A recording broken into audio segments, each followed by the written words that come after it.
الحمدللہ رب العالمین والصلاة والسلام علی سید الانبیاء والمرسلین اما بعد فاعوذ باللہ من الشیطان الرجیم بسم اللہ الرحمن الرحیم انا انزلناہ قرآنا عربیا لعلکم تعقلون صدق اللہ العظیم۔ آج کے اس لوگ میں ہم نے جس ٹاپک کو بیان کرنا ہے، آج کل ہم نے سوشل میڈیا پہ دیکھا ہے ایک بڑا وویلا سا مچا ہوا ہے ایک خاتون کے لباس کو لے کر، جس میں عربی زبان لکھی ہوئی ہے۔ اس بارے میں ہم نے تھوڑا ڈسکس کرنا ہے۔ یاد رکھ لیں، علامہ اقبال رحمۃ اللہ علیہ نے بڑی اچھی بات کہی تھی، ہم خوار ہوئے تارک قرآن ہو کر، وہ معزز تھے زمانے میں مسلمان ہو کر، ہم خوار ہوئے تارک قرآن ہو کر۔ ہمارا رب کیا فرماتا ہے؟ انا انزلناہ قرآنا عربیا لعلکم تعقلون، کہ ہم نے قرآن کو عربی میں نازل کیا ہے تاکہ تمہیں تھوڑی عقل آ سکے۔ یعنی سادے سے الفاظ میں اگر اس کا ترجمہ کریں نا، لعلکم تعقلون، تاکہ تم سمجھ سکو چیزوں کو، تاکہ تمہیں تھوڑا عقل آ جائے، شعور آ جائے، تمہیں باتوں کی سمجھ آ جائے۔ تو پچھلے دنوں ہوا یہ، ایک خاتون جو ہے پاکستان میں ایک ایسا لباس پہن کے آتی جس پہ عربی زبان لکھی ہوتی ہے، اور ہماری جہالت کا عالم یہ ہے کہ ہم ہر عربی عبارت کو قرآن سمجھ لیتے ہیں، اور اس کی وجہ کیا ہے؟ وہی کہ ہم خوار ہوئے تارک قرآن ہو کر۔ اس کی وجہ کیا ہے کہ ہم نے قرآن کو جب سے سمجھنا چھوڑا، ہم نے قرآن کو کس کے لیے رکھ لیا ہے؟ وظیفے کے لیے۔ یہ سورت پڑھ لو بلائیں دور ہو جائیں گی، یہ سورت پڑھ لو رزق میں برکت آ جائے گی، یہ سورت پڑھ لو جو ہے اولاد نرینہ مل جائے گی، یہ فلاں آیت کا وظیفہ کر لو تو بیماریاں دور ہو جائیں گی۔ یہ ساری باتیں درست ہیں، قرآن باعث برکت ہے، اس میں کوئی شک نہیں ہے، اور اللہ نے قرآن کے اندر ہر چیز کی شفا رکھی ہے، ہر بیماری کا علاج رکھا ہے، ہر درد کی دوا رکھی ہے، اس میں تو شک نہیں ہے۔ لیکن قرآن کا مقصد صرف دنیاوی مقاصد کے لیے اس کے ورد وظیفے کرنا نہیں تھا۔ قرآن کا مقصد اللہ نے فرمایا لعلکم تعقلون، تاکہ تم سمجھ سکو باتوں کو، صحیح کیا ہے غلط کیا ہے۔ اور یہ کب آئے گا؟ یہ ساری باتیں سمجھنا آپ کو کب آ جائیں گی؟ جب آپ کو عربی زبان آئے گی، ٹھیک ہے؟ ہمارے ہاں معاشرے میں عربی زبان کو عام طور پہ یا مدارس کی حد تک محدود ہے، یا عام طور پہ ہماری جنریشن جو ہے آج کے دور میں، ہمارے والدین جو ہیں یہ بچوں کو عربی نہیں سکھاتے ہیں، بھی کیا کریں گے سیکھ کے، پڑھنا تو قرآن ہی ہے۔ ایسا نہیں ہے، جب عربی سمجھ جائیں گے، عربی سیکھ جائیں گے، میں ہمیشہ لوگوں کو اس بات کی ترغیب دیتا ہوں، اور میں ان لوگوں کو جو ہے اپریشیٹ کرتا ہوں جو اپنے بچوں کو عربی زبان پڑھتے ہیں، پڑھاتے ہیں، سکھاتے ہیں، ٹھیک ہے؟ تاکہ مقصد کیا ہوتا ہے کہ وہ اس طرح کی جہالت سے، اس طرح کی خرافات سے اور اس طرح کی باتوں سے دور رہ سکیں، ٹھیک ہے؟ مثلا میرے کچھ اسٹوڈنٹ ہیں، بچے ہیں بالکل ابھی، لیکن وہ کیا ہے، عربی زبان پڑھ رہے ہیں، قرآن سیکھ رہے ہیں، بڑی اچھی بات ہے، ان کو سمجھ آ رہی ہے قرآن کی، ان کو ان باتوں کی سمجھ آ رہی ہے جو ہمارے معاشرے کے بڑے بڑے پڑھے لکھے طبقوں کو بھی جن چیزوں کا علم نہیں ہے ان بچوں کو ہوتا ہے۔ کیوں؟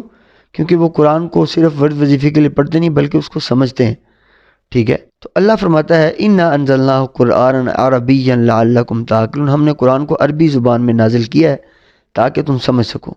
تو قرآن کو سمجھنے کے لیے، اس کے احکامات کو سمجھنے کے لیے ہمیں عربی زبان کا آنا بہت ضروری ہے۔ مثلا عرب میں یہ خرافات نہیں پائی جاتی اس طرح کی خواہ مخواہ۔ ہمارا نا ایک مسئلہ ہو گیا ہے، ہمارے اس میں بہرحال حالات کا اس میں قصور تو ہے، عوام اتنی غم و غصے میں ہے، حالات اتنے مشکل ہوئے پڑے ہیں، تنگ دستی ہے، مہنگائی اتنی قابو سے باہر ہوئی پڑی ہے، ہر چیز بجلی، گیس، تیل، ہر چیز تو مہنگی ہوئی پڑی ہے۔ تو عوام کو ایک فرسٹریشن بھی ہے، اس میں غصہ بھی ہے، اس میں وہ غبار بھی ہے، وہ کہیں تو نکلنا ہوتا ہے۔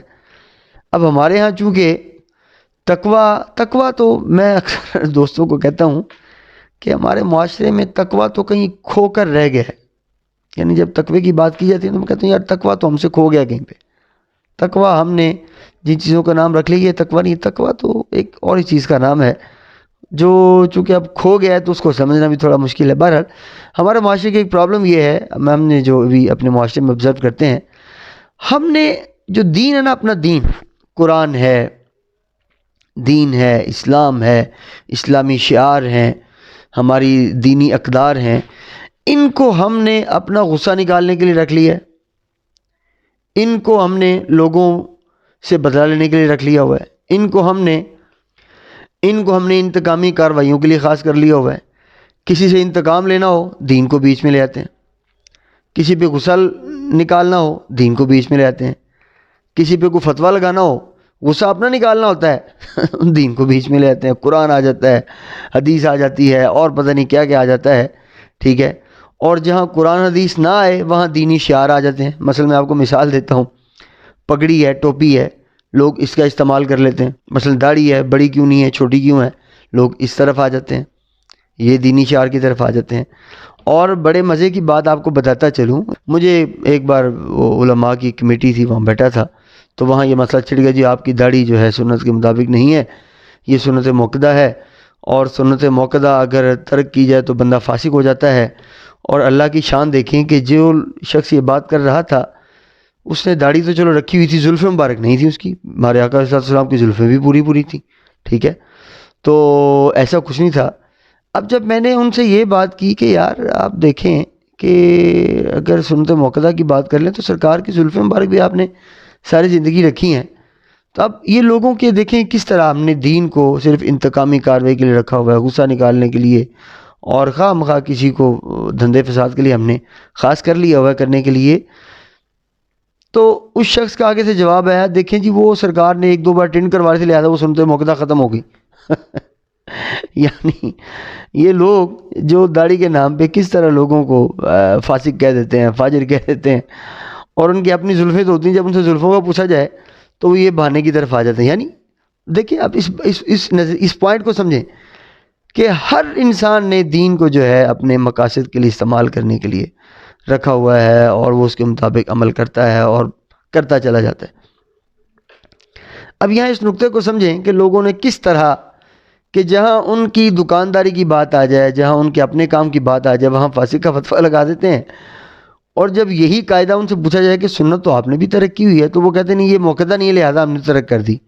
یعنی ان لوگوں کی سوچ دیکھیں کہ میں یہ سوچ کے بڑا حیران ہوتا ہوں کہ یار ہماری اتنی اوقات ہے کہ ہم آقا علیہ الصلوۃ والسلام کی سنتوں میں تفریق کرنا شروع ہو گئے. جی یہ موقدہ ہے, یہ رکھ لیں, یہ موقدہ نہیں اس کو چھوڑ دیں, خیر ہے اس کی. بھئی سنت تو سنت ہے, ہمارے آقا علیہ الصلوۃ والسلام کی سنت ہے, اور یہ کہہ دینا چھوڑ دیں جی خیر ہے. میری تو اتنی اوقات نہیں ہے, پتہ نہیں لوگوں کی اتنی اوقات کہاں سے آ جاتی ہے کہ حضور علیہ الصلوۃ والسلام کی سنت کے اندر تفریق کرنے لگ جاتے ہیں. جی یہ موقدہ ہے, یہ رکھ لیں, یہ ضروری ہے, یہ موقدہ ہے, یہ رکھ لیں, یہ غیر موقدہ ہے, یہ نہ رکھیں تو خیر ہے. ایسا نہیں ہے, سنت تو سنت ہے, ٹھیک ہے. اور میرا یہ ایمان ہے کہ ہمارے معاشرے میں جو بھی داڑھی رکھتا ہے وہ سنت سمجھ کے رکھتا ہے, کسی کافر یا یہودی نصارہ عیسائی وغیرہ کی اتباع کرنے کے لیے نہیں رکھتا ہے. ہاں یہ جو لوگ سٹائل طرح طرح کے بنا لیتے ہیں, بہرحال اسے احتراز تھوڑا کرنا چاہیے, مناسب نہیں ہے, ٹھیک ہے. تو مدعا یہ ہے, مہم یہ ہے کہ لوگوں نے دین کو صرف اپنے مقاصد پورے کرنے کے لیے, اپنے نفسانی اناد کو, کینہ کو, غصے کو باہر نکالنے کے لیے دین کا استعمال کرتے ہیں. ادروائز ان کو کوئی دین کا خیال نہیں ہے کہ کیا ہو رہا ہے. یہی ہوا ہمارے معاشرے میں بھی. ہماری عوام تو بیچاری غربت کی ستائی ہے, کرپشن کی ستائی ہے, اب جو حکومت کے حالات آپ کے سامنے اس کی ستائی ہوئی ہے. اب وہ بہانہ ڈھونڈتے ہیں کہیں نہ کہیں غصہ نکلے, تو ان کو ایک خاتون نظر آ جاتی ہے جس نے ایسا لباس پہنا ہے جس پہ عربی زبان لکھی ہوئی ہے, تو ان کو لگا کہ یہ تو قرآن ہے. آج میں ایک بڑی اچھی مزے کی بات پڑھ رہا تھا, ایک ویڈیو مجھے شیئر کی ایک دوست نے, کہ بنگلہ دیش میں ایک وقت تھا لوگ سڑکوں پہ ہی اپنا وہ قضائے حاجت کرتے تھے, پیشاب کر دیا اور غلاظت پھیلا دی. انہوں نے بڑا بنگالی میں لکھنا شروع کر دیا کہ یہ نہ کریں, یہ بری بات ہے, لوگ باز نہ آئے. یہ مینٹلٹی کی بات ہے, یہ وہ اقبال نے جو کی تھی, ہم خوار ہوئے تارک قرآن ہو کر. جب عربی نہیں آئے گی تو اس طرح بیوقوف تو آپ بنیں گے. اچھا, انہوں نے ایک ترکیب سوچی کہ کیوں نہ ایسا کریں, اسی بات کو عربی میں لکھ ڈالیں. اب انہوں نے یہی جملے عربی میں لکھ دیے کہ اس طرح سڑک پہ گندگی نہ پھیلانا. لوگوں نے کہا نہیں او ادھر پیشاب نہ کرنا بھائی, قرآن لکھا ہوا ہے. تو اسی طرح ایک لطیفہ یاد آ گیا. ایک شخص جاتا ہے پاکستانی, وہ عرب میں ایک عربی کو چھیڑتا ہے, تو وہ اس کو آگے سے عربی میں گالیاں سناتا ہے, سلواتیں سناتا ہے. وہ بڑا خوش ہوتا ہے, کہتا ہے یار یہ تو بڑی اچھی بات ہے, بڑے بااخلاق لوگ ہیں, ان کو چھیڑو, یہ آگے سے قرآن سناتے ہیں بجائے گالی دینے کے. تو مسئلہ وہی ہے, وہ ہم خوار ہوئے تارک قرآن ہو کر. تو یہ اقبال نے ہمیں بڑی دیر پہلے یہ میسیج دیا تھا کہ خدا کے بندے عربی سیکھو, قرآن سمجھو، قرآن کو پڑھو. جب آپ کو عربی آ جائے گی نا تو اس طرح کی یہ فضول حرکتوں سے، جاہلانہ حرکتوں سے آپ خود بخود باز آ جائیں گے. اچھا، اس پہ لباس پہ لکھا ہوا تھا حلوتن. تو حلوتن کہتے ہیں عرب زبان میں جب بھی کوئی چیز خوبصورت ہوتی ہے تو اس کو حلوہ کہہ دیتے ہیں. ہاگا حلوہ، یار یہ چیز بڑی خوبصورت ہے، بڑی اچھی ہے. تو وہ مقصد تو رسم الخط کچھ ایسا تھا، عربی رسم الخط اب ہے ہی ایسا، تو اب وہ کیا کریں، انہوں نے اسی رسم الخط میں لکھنا تھا. تو بہرحال لوگوں نے کہا جی قرآن لکھا ہوا ہے، بے ادبی ہو گئی ہے، گستاخی ہو گئی ہے. اب ہماری جہالت کا اندازہ آپ نے یہاں سے لگانا ہے، چونکہ لوگوں کو بھانا چاہیے خواہ مخواہ دین کا غلط استعمال کرنے کا. خدا کے بندے، آپ ہمارے ہر گلی بازار میں دیکھ لو، اس بات کو بڑے غور سے سنیے گا اور معذرت کے ساتھ اگر کسی کی دل آزاری ہو جائے، آپ نے گلی محلے آپ کے اشتہارات سے بھرے پڑے ہیں. پتہ آپ کو اس بات کا؟ اس پہ قرآنی آیات لکھی ہوتی ہیں، لٹرلی قرآنی آیات لکھی ہوتی ہیں، نبی علیہ الصلوۃ والسلام کے اسماء لکھے ہوتے ہیں، اولیاء کرام کے نام لکھے ہوتے ہیں، بڑے بڑے پیران عظام کے نام لکھے ہوتے ہیں. اشتہارات کی بات کر رہا ہوں. بارش آتی ہے، وہ اشتہارات پھٹ جاتے ہیں، گل لیتے ہیں، نیچے گرتے ہیں، وہ گٹروں میں بہہ جاتے ہیں جن پہ قرآنی آیات لکھی ہوئی ہیں. وہاں کسی عوام کو غصہ نہیں آتا. ابھی اس سے بڑی اور جہالت کی انتہا کی آپ ہمارے معاشرے کی مثال دوں گا. معذرت کے ساتھ اگر کسی کو غصہ آ جائے، ہمارے جب فوتی ہوتی ہے ہم میت کے اوپر وہ چاروں کل لکھے ہوتے ہیں، آیت الکرسی ہوتی ہے، وہ ڈال دیتے ہیں چادر پوری کی پوری. ہم یہ بھی نہیں دیکھتے کہ وہ قرآن لکھا ہوا ہے جو اس کے پاؤں کے اوپر آ رہا ہے، جو اس کی شرمگاہ کے اوپر آ رہا ہے، کیا یہ بے ادبی نہیں ہو رہی؟ وہاں چونکہ جذبات ہوتے ہیں، اگر کوئی روک دے گا تو اس کو لوگ مارنے کو تلے ہو، تیری ایسی کی تیسی، ہمارا باپ فوت ہو گیا، تمہیں فتوے یاد آ گئے. وہ ماحول ایسا ہوتا نہیں ہے کہ ہم کسی کو سمجھا سکیں یہ بات. لیکن اب میں آپ کو سمجھا رہا ہوں کہ جب ہماری میت فوت ہو جاتی ہے تو اس کے اوپر یہ کل خوانی، چاروں کل لکھی ہوئی چادر یا آیت الکرسی چادر ڈالنا، یہ بھی قرآن کی بے ادبی ہے. آپ اس کو تھوڑا سمجھا کریں، اس چیز کو ذہن میں رکھا کریں. آپ کر کے رہے ہیں خدا کے بندے، آپ تو اس میت کے عذاب کا سبب بن رہے ہیں. اس کی وجہ سے قرآن کی بے ادبی کریں کہ اس کے پاؤں میں چاروں کل آ رہے ہیں، اس کی شرمگاہ کے اوپر، اس کی ناف کے اوپر آیت الکرسی آ رہی ہے. تو یہ کون سا ادب کر رہے ہو آپ؟ اس بندے نے اپنے اعمال کی بنیاد پہ بخشے جانا. آپ دعا کریں، آپ قرآن پڑھیں، اس کو اصالِ ثواب کر دیں، ٹھیک ہے، یہ ضرور کریں. لیکن اس طرح کی حرکات و سکنات کرنا، یہ بہرحال بالکل قرآن کے اور اسلام کے خلاف ہے. قرآن کی سری بے ادبی ہو رہی ہے یہاں پہ. ہم نے پچھلے دنوں، پچھلے سال یا اس سے پچھلے سال ایک سری لنکن کو مار دیا تھا کیونکہ اس نے ایک وہ قرآن کی کوئی آیت لکھی تھی فیکٹری سے اٹھا کے، تو اس نے پتہ نہیں اتروا دا اسٹیکر، اور بے ادبی ہوگی، گستاخی ہوگی. وہی دیکھیں نا، جہالت آ گئی، پرپس کو نہیں سمجھا تھا، کیا وجہ بنی، کیا مقصد تھا اس کا، یا کیا وجوہات تھیں. فوراً غصے میں آ کے اس کو ہم نے قتل کر ڈالا، اپنی بھی بدنامی کی. اور مجھے سمجھ نہیں آتی، وَإِذَا الْمَوْءُودَةُ سُئِلَتْ، جب وہ قیامت کے دن وہ بیٹیاں رب سے کہیں گی نا کہ ہمیں کس قتل کے جرم میں جو زندہ درگور کیا گیا تھا، یاد رکھ لیں وہ سری لنکن جو تھا وہ بے شک غیر مسلم تھا، کافر تھا، ہندو تھا، اللہ کا بندہ تو تھا نا.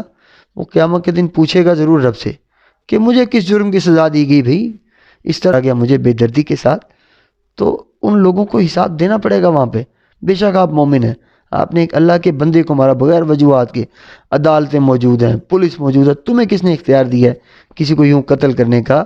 اور یہ ہمارے یہ نام نہاد جاہل مسلمان یہ اس خاتون کو ایسی مارنے چلے تھے، اور ان کو تو بہانا چاہیے. اور خاص طور پہ اگر عورت آ جائے ان کے سامنے تو عورت تو ان کو رب دے. عورت سے اس طرح انتقامی کارروائی کرنے کا اور اس طرح کی حرکات کرنے کا، پھر جس طرح یہ عورت کی عزت کو بے آبرو کرتے ہیں.